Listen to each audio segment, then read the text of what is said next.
saúde mesmo, né? Porque os impactos no cérebro, eu comento isso, me permitam aqui um parênteses, eu também sou vítima de poluição sonora e perturbação de sossego. Isso me trouxe vários problemas de saúde, desde tireoidite, a perturbação do sono, a perda, a insônia, problemas cardíacos, pressão alta, tensional, ou seja, nos meus exames davam um nível de hormônios do estresse, cortisol super altos, né? E realmente o ouvido, ele não tem pálpebras. Esses estímulos que os outros sentidos sofrem, de certa forma, você consegue minimizar, digamos assim, ou barrar um estímulo visual de excesso de luz, fechando os olhos. Mas o ouvido, assim, eu achei bem interessante os recursos que o senhor ofereceu, mas de fato, isso a gente fica um pouco vítima da ação do outro. E muitas vezes, de acordo com o tamanho do abuso, da forma abusiva como isso é feita, causa efeitos duradouros ou até permanentes na saúde, né? Então, o senhor pode nos comentar um pouco sobre isso? Como é que funciona o papel da saúde nesse campo que eu acho que é fundamental como um parâmetro, né? Por favor. Claro, Conceição, não. Na verdade, eu queria até, né, amarrar várias coisas interessantes que os palestrantes falaram, né, que você colocou também, né? Sobre essa questão, né? As pessoas estão se tornando mais insensíveis. Eu acho que sim e não. Por que sim e não? Porque tem dois processos que a gente pode pensar. Um processo é o processo que até o Tiago falou, do ser humano vivendo cada vez em aglomerações maiores, em cidades maiores, em megalópolis. Tá? Quando você vai para uma cidade grande, um dos efeitos que acontece é o anonimato. Né? Você pode morar num prédio, você não vai conhecer bem, talvez, todos os seus vizinhos, e com certeza você não vai conhecer os vizinhos do prédio do lado. Esse anonimato, muitas vezes, faz com que as pessoas se comportem de uma maneira que elas não se comportariam se eu soubesse, né, o nome de todas as pessoas. Então, numa cidade pequena, né, em geral, se o vizinho faz algo, outra pessoa sabe o nome dele, sabe onde ele mora, né, vai lá. Né? É claro que também cidades pequenas têm problemas. Problemas por quê? O fato também das pessoas se conhecerem muito bem, às vezes gera um tipo de controle social opressivo, né? O vizinho vai lá fazer bullying com você porque você escuta uma música que ele não gosta. Então tem tudo isso, né? Mas com certeza as cidades grandes elas geram esse efeito de anonimato, legal? Que pode potencializar essa insensibilidade. Um outro fator que esse eu acho um fator positivo, é a melhoria da nossa consciência. Legal? Certo? Há 100 anos atrás, as pessoas se sujeitavam a estresses ambientais que hoje seriam considerados impensáveis. Perfeito? Por exemplo, tem uma coisa famosa, né? Eu moro em João Pessoa, mas sou do Rio de Janeiro. Rio de Janeiro, lá em 1800 alguma coisa, eles aprovaram uma lei que quando as pessoas jogassem a latrina delas pela janela, elas tinham que gritar, certo? Para que quando as pessoas estivessem passando por baixo, elas não recebessem a água da latrina. Você imagina o que isso quer dizer em termos de qualidade ambiental, né? Uma cidade em que as pessoas jogam os seus dejetos pela janela, legal? Em que você tinha escravos que carregavam isso nas costas, legal? E os relatos falam que eles ficavam todos sujos de micose. Né? O ambiente das fábricas do começo da Revolução Industrial, em termos de barulho, onde crianças trabalhavam. Então, num certo sentido, a gente está se tornando mais consciente e isso é muito bom, para perceber muitas vezes como, né, nós somos maltratados emocionalmente, fisicamente, biologicamente, né? E a gente buscar melhorar isso. Perfeito? E percebendo, a grande questão, né, é como você consegue conciliar esse respeito a você com o respeito aos outros. Não é verdade? Como você consegue, que até o Renato colocou, não é verdade? Como eu consigo fazer isso de uma maneira também que a outra pessoa, né, possa se sentir respeitada. Isso às vezes é difícil, tá? É claro que tem situações clássicas, né? Tipo assim, a pessoa está na frente de um bar, né, se divertindo, mas ela está fazendo um barulho que, se ela estivesse na casa dela, dormindo, ela não gostaria. E aí a gente coloca, né, a famosa chamada regra de ouro, né? Como seria uma sociedade em que eu trataria a outra pessoa como eu gostaria que eu fosse tratado? Eu acho que a gente tem que ter um sistema legal, um sistema de convivência que leve a isso. E percebendo que tratar o outro como você gostaria de ser tratado não é só agir da mesma maneira. Cada um de nós tem suas peculiaridades. Legal? Se eu, por exemplo, sou muito sensível a um determinado tipo de som e eu gostaria que fosse respeitado nisso, eu tenho que entender que a outra pessoa talvez para esse som não seja, mas para um outro som também. Né? A regra de ouro ela implica também no respeito das diferenças humanas, para que as pessoas possam ter as suas diferentes necessidades, inclusive necessidades sonoras, sendo atendidas. E esse é o desafio que a gente está vivendo agora, mas a gente tem instrumentos cada vez melhores, instrumentos científicos, instrumentos sociológicos, instrumentos legais, para ir na direção desse problema. Eu não sei se eu respondi bem isso, Conceição, mas eu acho, né, que só costurando as coisas que vocês falaram e que me impactaram positivamente no meu sistema sonoro. É isso aí. Doutor, muito obrigada. A minha pergunta também seria no sentido de perguntar: o estresse que uma pessoa que está sob perturbação do sossego vive afeta o cérebro e o organismo dela como um todo? Sim, com certeza. Né? Você vai ter dois tipos de estresse, legal? O estresse primário, legal? Que é exatamente isso. Por exemplo, imagina, eu estou numa situação de completo silêncio. E mais, eu estou dormindo. Quando a gente está dormindo, a gente está muito vulnerável emocionalmente. Legal? Uma série de processos. Durante o sono, o nosso nível de cortisol, que é o nosso estresse, nosso hormônio de estresse, ele naturalmente sobe. A gente tem um pico de cortisol, varia de pessoa para pessoa, mais ou menos 1 da manhã. As pessoas chamam que é o horário, né, antigamente falaram o horário do demônio, né, o horário que a gente está mais vulnerável, o horário que a gente tem mais pesadelos. Se nesse horário você sofre um barulho muito forte, aquilo vai ter um impacto muito grande em você. Você vai produzir mais cortisol. Legal? E você pode produzir um segundo estresse, que é o estresse do trauma. Perfeito?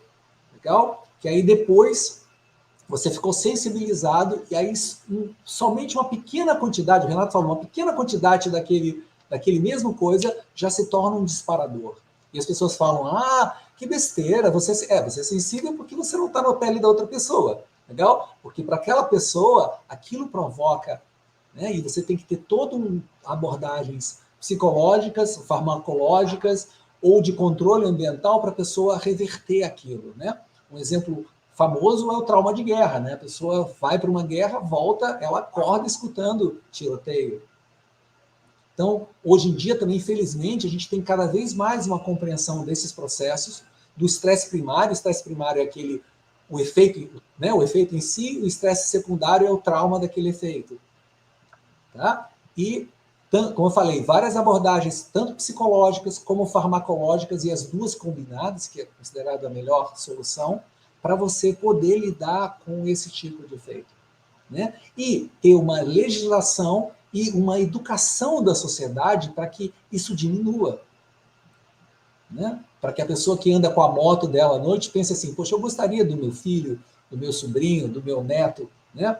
Acordando dessa maneira, talvez gerando um estresse, um pequeno trauma inicialmente, mas isso vai escalando ao longo da vida. Seria mais por aí, não é isso? Tá bem, doutor. Muito obrigada. Doutor Renato, por gentileza,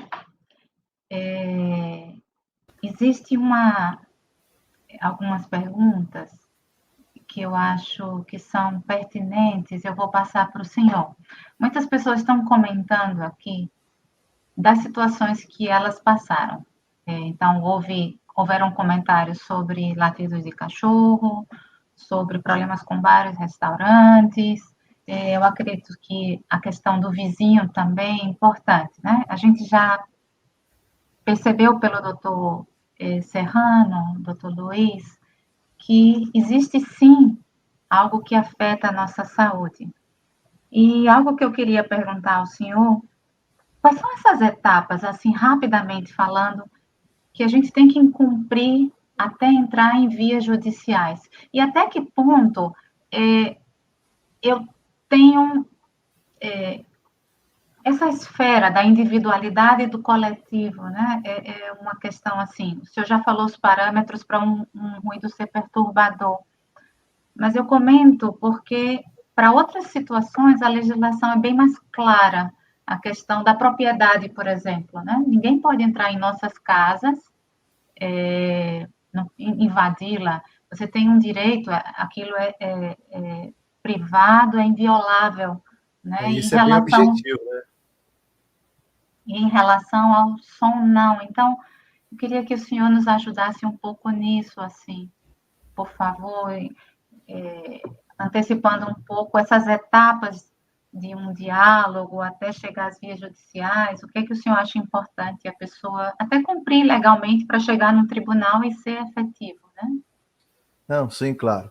Gente, o mais importante para quem está com problema de perturbação do sossego e você quer resolver, você já tentou o diálogo, até puxando um pouco o professor Luiz Lopes falou, tentar uma comunicação não violenta com o vizinho barulhento. Até uso essa expressão vizinho barulhento, que é por causa do nosso canal lá, tá? O vizinho, mas é o vizinho barulhento.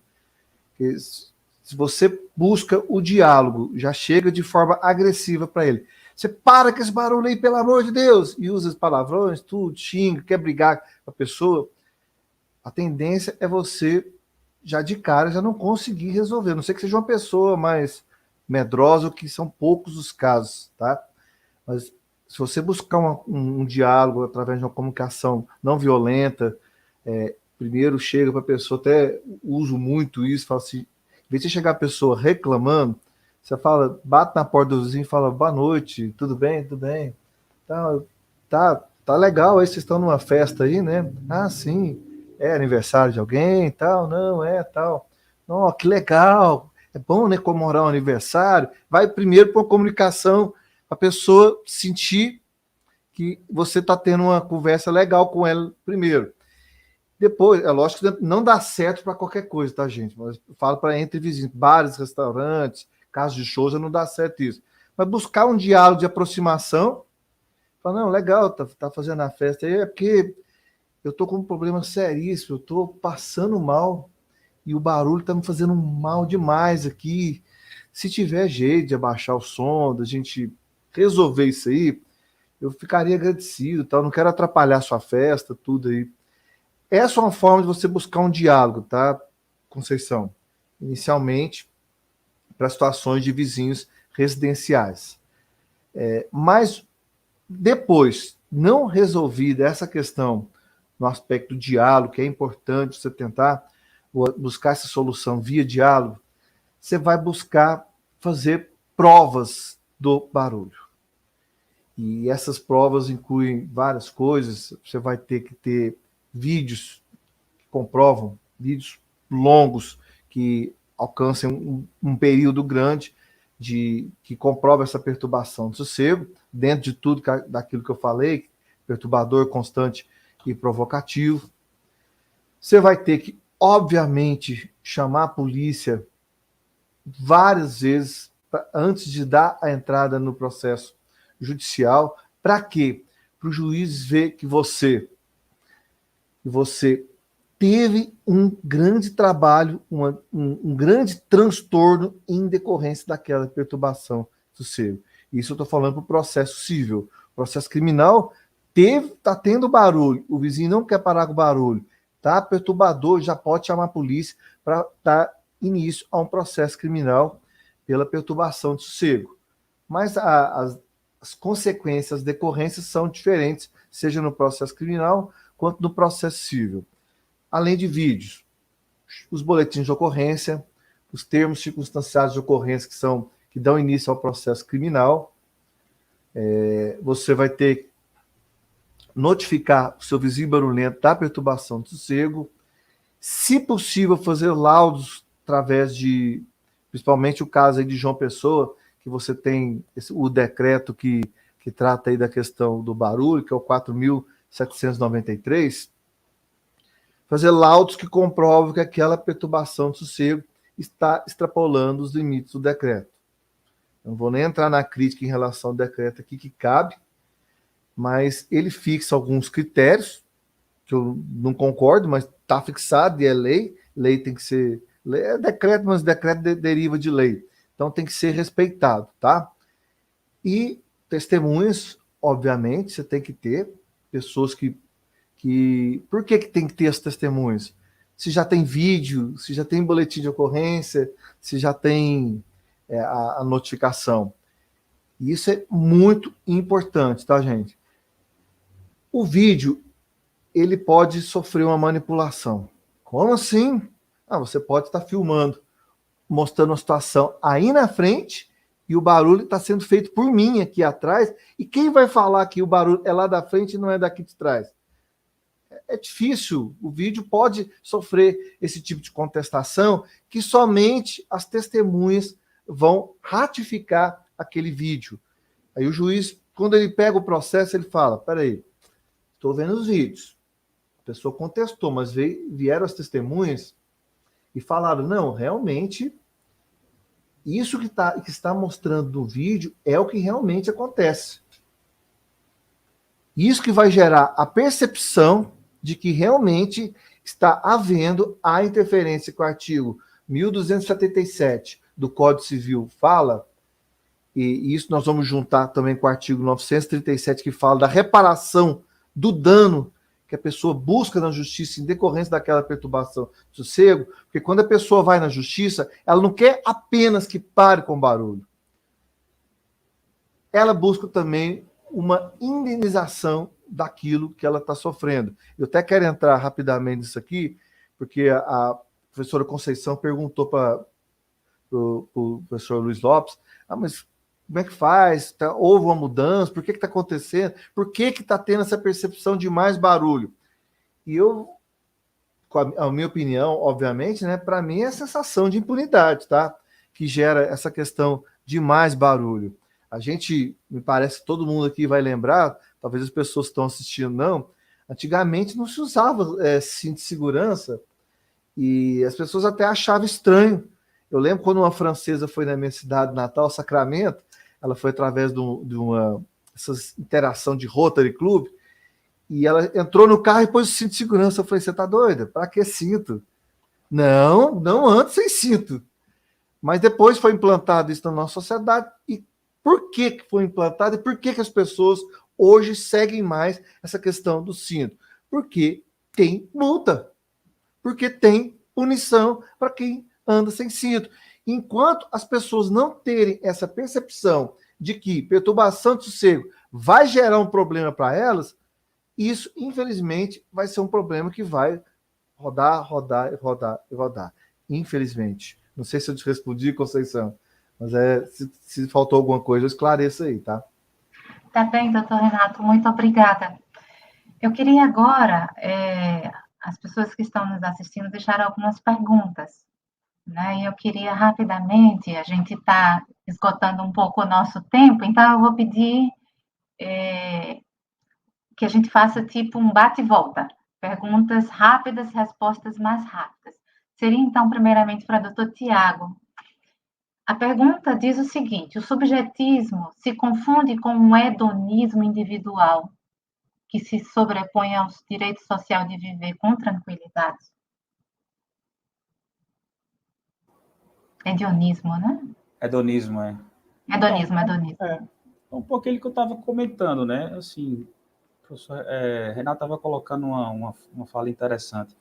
Eu lembro que quando a gente está estudando, por exemplo, questões de racismo estrutural, né? E um dos aspectos é que a gente sempre isola a atividade do sujeito como se fosse a atividade de alguém que tem um problema, ele e tal. A gente, obviamente, nem todo mundo estuda sociologia, ciências sociais, A gente esquece que existe uma estrutura social que compõe muito daquilo que nós somos enquanto sujeitos sociais, né? Nós nos tornamos indivíduos inseridos em um contexto de coletividades.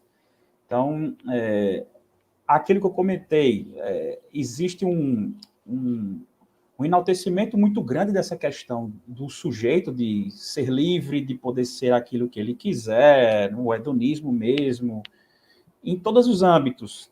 E um deles, eu estava comentando, né, a questão de poder produzir ruído, por exemplo, eu sou professor de adolescentes e isso é uma prática que eu venho observando na mudança dos adolescentes. Primeiro, a questão do isolamento social através das bolhas sonoras.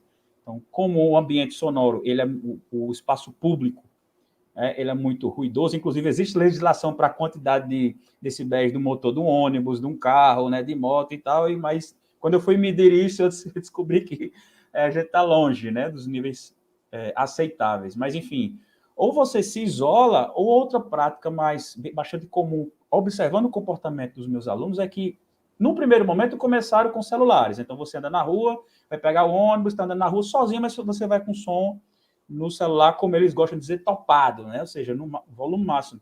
Hoje eles têm caixas de som, que são aquelas caixas de Bluetooth, né? Penduram no pescoço e cada um vai... o sujeito virou um trio elétrico ambulante. E você observa isso, por exemplo, em alguns bares, o cara chega, mas é sozinho, bota uma caixa de som, liga e fica ali curtindo o som e cada um que se vire. Inclusive, tem até um colega nosso que está aqui nos comentários bastante revoltado. Entendo demais a sua situação, porque cada um quer ver sua vida, cada um que se vire. E eu, por exemplo, eu muitas vezes tenho que abandonar o espaço onde eu estava, porque a pessoa chegou, colocou o seu som, observando o tipo de pessoa, a quantidade de pessoas que estão ali, você vê que o diálogo é um pouco complicado, e para evitar um pouco conflito também, eu prefiro abandonar o local. Então, isso gera também, esse é um processo que vai gerando outros problemas, a questão da violência sonora, como eu coloco. Então, produzir uma quantidade enorme de decibéis é status social, isso gera também silenciamento de pessoas como eu, que para evitar confrontos, ou até violência, um colega meu já sofreu um atentado, quase morreu porque estava com a criança pequena em casa, a filha dele, os caras estavam com um paredão na frente da casa dele, saiu, pediu para a galera baixar, a galera muito louca de cachaça, recebeu um disparo de um sujeito de menor, inclusive, sequer foi preso, né, foi apreendido, creio. Então, assim, são situações que a gente um pouco se isola, desaparece, abandona, para evitar situações mais conflitantes, né? Ou seja, então é importante que a gente tenha ações em várias frentes, né? A educação, que eu acredito que é muito importante, e também a educação no sentido de conhecer também quais os caminhos para resolver alguns problemas, óbvio, essa situação extrema da violência, bastante difícil, né? E também a ação dos poderes públicos, porque isso, sem dúvida alguma, iria inibir muito esse tipo de situação. Então, é o que a gente está esperando nesse momento, né? Essa união de forças em todos os sentidos. Muito obrigada, doutor Tiago. Doutor Luiz, tem uma pergunta para o senhor. Diz o seguinte: quando o ruído constante e habitual deixa de gerar um hábito com uma estética legal, agradável, e passa a gerar uma paranoia ou uma sensação de tortura, o que fazer?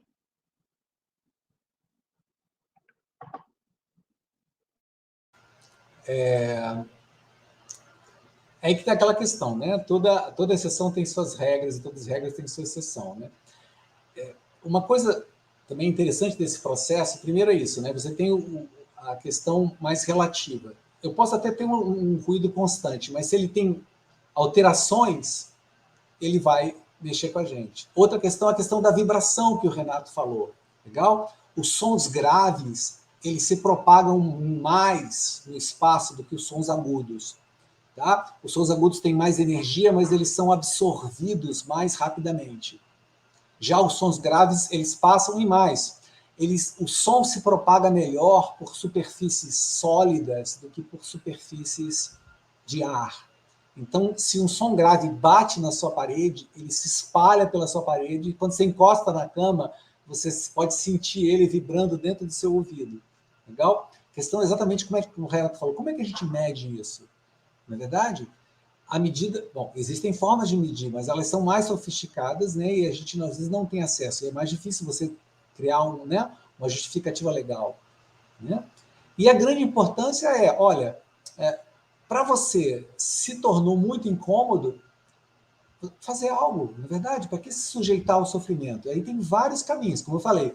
Se é um estresse primário, né, aquele estresse porque está acontecendo agora, legal? Você tem que ir na fonte desse estresse. O vizinho do lado está fazendo barulho, né? Aí tem todos os procedimentos que o Renato falou, legal? Ou a justiça, se a justiça demorar muito, eu vou tentar me isolar enquanto a justiça não funciona, né? É verdade? Porque aquilo está me danificando. E você tem os estresses secundários, né? Talvez eu esteja vivendo um trauma, né, de uma situação em que agora basta um pequeno estímulo para me provocar um grande efeito. Esse caso é muito complicado do ponto de vista legal, porque como é que você vai demonstrar para o juiz, né, que é algo de 1 decibel está te provocando um efeito? Mas também acho que você não deve se acomodar, aquilo está te provocando sofrimento. Nesse caso, o mais indicado é buscar um aconselhamento para traumas, né, do ponto de vista do tratamento psiquiátrico, psicológico, os dois combinados. Mas o importante é reconhecer que você está sentindo algo. Às vezes, muitas vezes, simplesmente pelo fato da gente reconhecer, a gente já consegue se lidar melhor com aquilo que está acontecendo. Perfeito? Então, se é importante para você, reconheça. E depois tende a ver qual a fonte e qual a melhor solução que você pode ter dentro daquela situação que você está vivendo. Obrigada, doutor. Obrigada. Eu queria fazer um comentário que nós, entre as várias pessoas que estão nos assistindo, e eu agradeço muito por isso, está a professora Juliana Moraes. Ela diz que é professora de arquitetura e também deixa eu ver aqui, gente. Ela é professora de arquitetura e de acústica. E ela comenta exatamente isso. O tipo de ruído mais incômodo é a vibração, os sons, os impactos, os choques, né? São motivos de muitas causas na justiça. E, se me permitem um comentário também... Condomínios verticais, principalmente, professora. Isso. O salto... no andar de cima, máquina de lavar, ar-condicionado, o punho de rede, né? Aqui muito comum, nheque da rede balançando. E algo interessante é que o decibelímetro, o aparelho que mede as ondas sonoras, ele também é regulado por frequências. E é interessante isso, porque existem algumas pessoas que perturbam o sossego alheio, que sabem como o equipamento funciona, eliminam os graves do som e conseguem usar o som em volume mais elevado e não terem o registro, digamos assim, ilegal. Então, eu acho isso terrível, que as pessoas usem o conhecimento para afetar ainda outras pessoas, né? Então, é muito importante ter as testemunhas, como o doutor Renato comentou, alguma outra forma, porque isso, inclusive, acontece concretamente. Algumas pessoas tiram o grave, conseguem elevar mais o volume e perturbam o sossego e a tranquilidade alheias, né? Bem, nós temos agora cerca de 10 minutos. Eu gostaria, assim, de propiciar aos nossos convidados da mesa, se querem fazer algum comentário ou uma pergunta uns aos outros, a gente já começou essa interação, mas, não sei, eu acho que seria interessante também, né? Sim, doutor Tiago, por favor. Não, comentar uma questão que o Renato falou, que eu concordo com ele, inclusive é sempre motivo de muita disputa entre os meus colegas e tal, que é a questão da falta de punição, né? Às vezes o senso comum diz, falta lei no Brasil, falta lei. E sempre, cara, nós temos, assim, uma Constituição que é muito bem formulada, belíssima, obviamente não contempla tudo, né? Mas inclusive na tese eu estava comentando isso, que nós temos uma legislação, nós temos órgãos competentes e agentes para fazer as medições, as punições necessárias e tal. Agora, realmente, falta, de fato, aquilo que se diz muito no jargão jurídico, não é minha área, mas eu escuto de colegas meus, né? No Brasil tem um fenômeno interessante, que tem lei que pega e tem lei que não pega, né? Então, assim, infelizmente, tem transformações de âmbito que é cultural, que às vezes só vem pela via que é a judicialização. Infelizmente, é uma prática muito comum no Brasil. Às vezes, para mudar o comportamento de uma cultura, no caso do Brasil especificamente, a gente tem que punir, né? Ou seja, o cidadão tem que sentir no bolso, infelizmente, muitas vezes, ou ser até privado de liberdade para poder mudar um comportamento, infelizmente. Mas muito bem colocada a fala do professor Renato. Só isso mesmo. Doutor Renato, quer comentar alguma coisa? Ou doutor Luiz? Deixa eu rapidamente, então, aqui, dando ensejo aqui ao professor Tiago, né, porque eu achei muito interessante o que ele falou, que certas regiões, em decorrência do status social, da condição econômica, existe uma aceitação mais do barulho, né? Na verdade, professor, fazendo talvez um contraponto, mas é verdade que realmente existe essa aceitação. As pessoas, eu recebo muitos comentários no nosso canal lá falando sobre isso. As pessoas falam assim, mas você está falando para agir dessa forma, para resolver o problema do barulho dessa forma, mas é porque você não mora aqui na favela, você não mora aqui na quebrada. Se você morasse, você ia saber que não tem jeito de fazer isso que você está falando. Como é que eu vou lá denunciar? Eu vou chamar a polícia, eu moro perto de traficantes, eles vão me matar. Então, existe, na verdade, às vezes essa aceitação que parece ser, igual você falou, a pessoa vai lá e põe um paredão, várias caixas de som, os vizinhos ficam todos calados. É igual você falou, o problema do tiro. As pessoas ficam com medo de tomar um tiro. E esse é um problema, que a gente precisa mudar a legislação para permitir o anonimato e de forma que isso se transforme, a perturbação do sossego, numa ação penal incondicionada, sem precisar de uma denúncia. Como assim? A polícia vai chegar, presenciou o barulho, já está consumado o crime. Não precisa de ter a vítima. Se já é um local residencial, porque já é pressuposto, óbvio que tem uma vítima ali. Mas hoje precisa da pessoa se identificar. A gente precisa fazer essa mudança de legislação. A polícia chegou, presenciou o barulho, não tem que ter buscar a qualificação da vítima, porque isso tem impedido muito de que isso tenha isso aumente exponencialmente as denúncias. As pessoas têm medo, infelizmente, essa é a verdade. As pessoas ficam com medo dos barulhentos, porque a mídia faz questão de propagar que a pessoa morreu porque foi reclamar de perturbação de sossego. Só que elas propagam um pouco as várias que conseguiram resolver. Só que gera a percepção de que reclamar, você vai ter problema sério para isso. É isso que eu queria dizer em relação ao que o professor Tiago tinha comentado logo na fala inicial dele. Obrigada, doutor Renato. Doutor Luiz, algum comentário, alguma coisa que o senhor gostaria de fazer?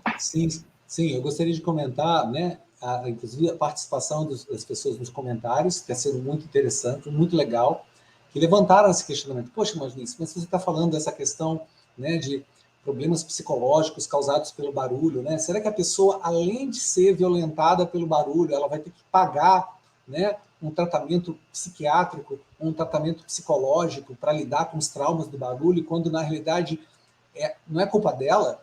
Não, veja só, eu não estou falando, isso não é o ideal de forma alguma. O ideal é que a gente modernize a nossa sociedade, como falou o Renato, para que isso, né, a pessoa seja criminalizada, né, de alguma maneira, ou haja um nível de educação, como falou o Tiago, para que ela nem pense em fazer aquilo, que ela fala, né, considere aquilo sem sentido. Mas é importante saber que, enquanto isso não acontece, se você não tem como fazer isso, o ruído, o barulho, a poluição sonora, ela gera problemas para a saúde. A gente precisa se proteger. Por exemplo, você acordar à noite repetidamente, isso tem um impacto, isso aumenta a chance de você ter uma série de problemas, diabetes, Alzheimer, legal? Ah, vai acontecer com certeza? Não, mas você está brincando com as probabilidades, legal? E não é uma questão de problemas psiquiátricos. Todos nós, se a gente ficar exposto a muitos barulhos incontroláveis, principalmente durante o sono, a gente vai desenvolver trauma, não porque a gente é maluco, é porque a gente é ser humano. Então, se você não, junto com a busca da conscientização e a melhora da questão judicial, a gente se trate, é verdade?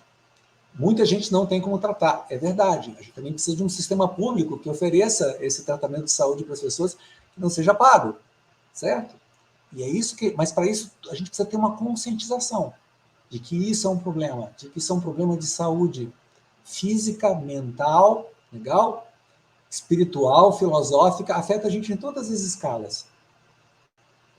Então é isso que eu estou colocando aqui, né? E é a importância de estar aqui com essas pessoas todas conversando sobre isso, porque é um tema muito importante. Obrigada, doutor Luiz. É interessante porque, à medida em que nós vamos dialogando, e também as pessoas participando através dos comentários, eu vejo por mim, o meu contato com a problemática, a minha visão foi sendo ampliada a partir do momento em que eu fui tendo contato com pessoas de várias áreas, né? Por isso, as mesas que são plurais, diversas, de profissionais, exatamente para que a gente se coloque também no lugar do outro, sob o ponto de vista jurídico, sociológico, de saúde, da vítima em si, que muitas vezes passa por tudo isso e não sabe nem identificar. Eu conversei com várias pessoas já que já passavam por problemas de saúde, que foi o que aconteceu comigo, e eu não sabia entender muito bem todos esses processos. E nunca pensei que ter demorado tanto a tomar uma providência na esfera jurídica me trouxesse esse tipo de problema de saúde, né? Então, assim, também é uma motivação, foi uma motivação para mim em realizar o evento, porque realmente, como o senhor fala, a gente não tem ideia até onde isso pode chegar, pode nos afetar, né? Não é só no momento de trabalho ou de lazer em casa, são efeitos mais duradouros, permanentes e prejudiciais, né? Muito bem, então nós temos 3 minutos. Eu queria fazer uma última colocação rapidamente, porque foi algo que me surpreendeu. Envolve a questão médica, mas também a questão legal, de saúde pública, sociológica, legal. O ruído causa uma hiperestimulação estressante, que libera substâncias excitantes no cérebro, tornando as pessoas sem motivação própria, incapazes de suportar o silêncio.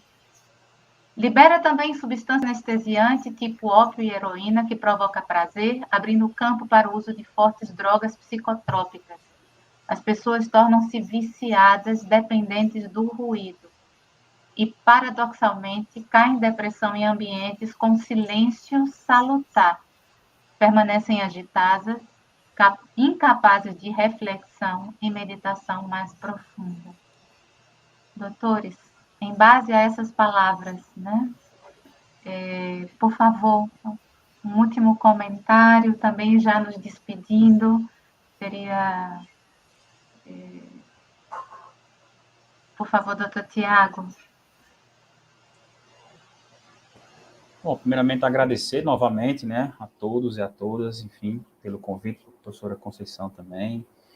A oportunidade de dialogar aqui, Renato, uma última coisa, que gostaria de ter acesso a, se eu puder, claro, se eu puder disponibilizar, pelo menos de uma forma mais informal, essa sua análise aí sobre essa jurisprudência, que eu acho que me interessa bastante, desde um ponto de vista sociológico. Trocar figurinhas aí, e agradecer também essa oportunidade de dialogar, né? E Luiz também. Sou curioso, não entendo quase nada, mas sou um curioso das neurociências. Acho que falta um pouco ainda as ciências sociais ter esse diálogo mais aproximado com esse mundo que é extremamente fascinante. E é isso, gente. É como eu gosto também, adorei o texto, professora Conceição, mas é como o Schaeffer coloca mesmo, precisamos de uma limpeza de ouvidos, né? Precisa limpar os ouvidos e refletir sobre que mundo estamos produzindo em termos de sonoridade, né? Que mundo é esse que estamos vivendo e que mundo deixaremos para as nossas gerações futuras. Então, um abraço para vocês, mais uma vez obrigado pela oportunidade e vamos almoçar, que a fome está grande. Obrigada, doutor Tiago. Doutor Luiz, por favor, suas considerações finais, sua despedida. Me junto aqui ao Tiago, né, agradecendo ao convite de estar aqui junto com vocês, né, me levou a várias reflexões, tá, e parabenizar por essa iniciativa, né. No fundo, isso é uma campanha de saúde, uma campanha de qualidade de vida que a gente está fazendo aqui, entendeu? E a ideia é que cada vez mais a gente possa desenvolver, né, uma compreensão, né, eu, no caso, como cientista, do ponto de vista da ciência desses processos. Importante também, só para fechar, né, que muitas vezes a gente vê a ciência como sendo é aquela pessoa lá de jaleco branco que está dizendo que é verdade, né? A ciência moderna não funciona assim, né? A ciência moderna envolve vários grupos de pessoas, legal, fazendo mesmas perguntas, tocando informação, vendo o que é que funciona, o que é que não funciona, e ela vai mudando, legal? É uma ciência muito mais democrática, cada vez mais democrática, para produzir uma verdade cada vez mais democrática. Eu agradeço ao convite de todos por essa presença e espero estar de volta num outro. Um abração, gente. Com certeza, doutor Luiz. Muito obrigada também. Doutor Renato, suas últimas palavras, considerações, despedida, por favor. Eu quero agradecer ter participado aqui dessa mesa e parabenizar a professora Conceição por ter idealizado esse evento, que ele é muito importante, tomara que tenham outros, tá? A gente fica muito feliz por isso, porque a gente que tem atuado diretamente com isso tem percebido que isso virou um problema assim, de saúde crônica de muitas pessoas. Eu tenho feito alguns atendimentos individuais para algumas pessoas e para algumas eu já cheguei até a chorar do jeito que elas contavam o problema para mim, tanto que o problema era sério. Eu até vi a Ana Bandeira perguntou se exame e laudo médico serve para comprovar judicialmente, serve para demonstrar o dano, tanto que a pessoa está sendo afetada por essa questão de perturbação de sossego, que muitas vezes a pessoa passa a se transformar, até mudar a personalidade em decorrência de tanta perturbação de sossego que ela atravessa. E por isso que eventos iguais esses têm que ser divulgados mais, têm que ocorrer mais, e parabéns mesmo para a professora Conceição, parabéns para a Universidade Federal da Paraíba. Isso é muito importante, esse evento, que continue sendo tão, os próximos meses que terão nos próximos dias, sejam tão produtivos ou mais do que essa que teve aqui hoje, tá? Obrigado a todos, foi um prazer conhecer o professor Tiago, o professor Luiz, a professora Conceição, conheci ela ontem. Obrigado a todos por participar dessa mesa aqui. Obrigada, doutor Renato. Bem, muito obrigada a todos. Eu já vou, como disse o doutor Tiago, nosso tempo já vai se encerrando. Então, eu queria agradecer novamente a participação dos três doutores, doutor Tiago Fernandes, doutor Luiz Lopes, doutor Renato Rodrigues. Agradecer a participação das pessoas que estão comentando efusivamente, né, no nosso chat, e eu fico muito feliz que esse evento, na verdade, ele é construído por cada um dos palestrantes e cada um dos participantes da mesa, né? Então, eu fico muito feliz porque é uma união de forças.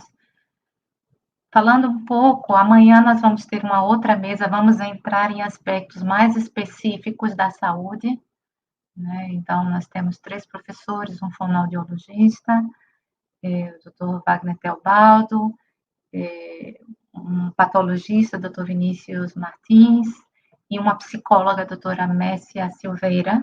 Então, nós vamos adentrar um pouco mais nessa área da saúde, que é o que me preocupa bastante, porque são efeitos que podem ser mais complicados, como o professor Luiz falou, de você tratar, de você gerenciar.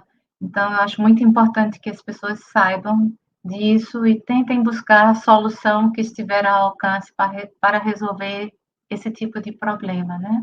Obviamente, com o apoio, isso eu falo assim de forma enfática, das instituições públicas, Nós tivemos na abertura a presença de um procurador, o Dr. José Farias.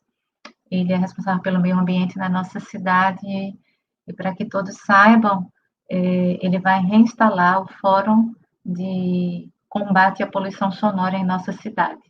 Né? Então, os detalhes, essa abertura está gravada também no canal da Proeste, ele comenta um pouco, né, desse intervalo que o fórum não funcionou e agora reativado eu espero que isso seja uma força que se una, né, ao clamor social das pessoas que vivem em João Pessoa e a gente traga uma melhor qualidade de vida para a nossa cidade. Então, amanhã temos a mesa às 10 horas. À tarde, nós vamos ter, às 14 horas, meia hora de transmissão para um ato simbólico. Para os que não sabem, amanhã é o Dia Internacional de de Conscientização do Ruído, que é o nome do nosso evento. E em vários países, no mesmo fuso horário, ou seja, com fuso horários diferentes no mesmo horário, ou seja, 14 horas e 15 minutos, em cada país, de acordo com o seu fuso horário, se faz 1 minuto de silêncio. Nós preparamos um pequeno vídeo, é um material muito simples, mas para marcar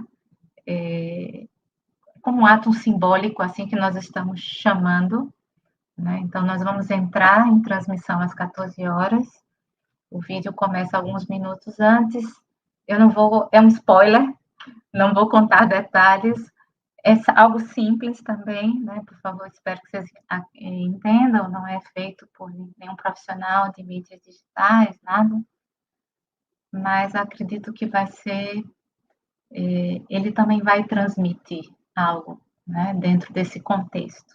Né? E aí seguimos com as mesas, na quinta, o doutor Renato vai estar conosco novamente, a mesa vai se chamar As Vítimas Fazem Barulho, porque nós vamos trazer pessoas que passam por esse problema ou passaram e que tomaram atitude. E dentro dessa atitude está, inclusive, de ajudar a outras pessoas. E na sexta-feira, os possíveis caminhos para solucionar a educação, a própria acústica como ciência, né, e a parte jurídica. Então, a todos, muito obrigada.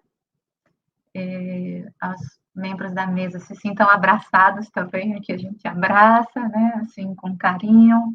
O meu muito obrigada. A todos que estiveram conosco também, uma boa tarde e até amanhã.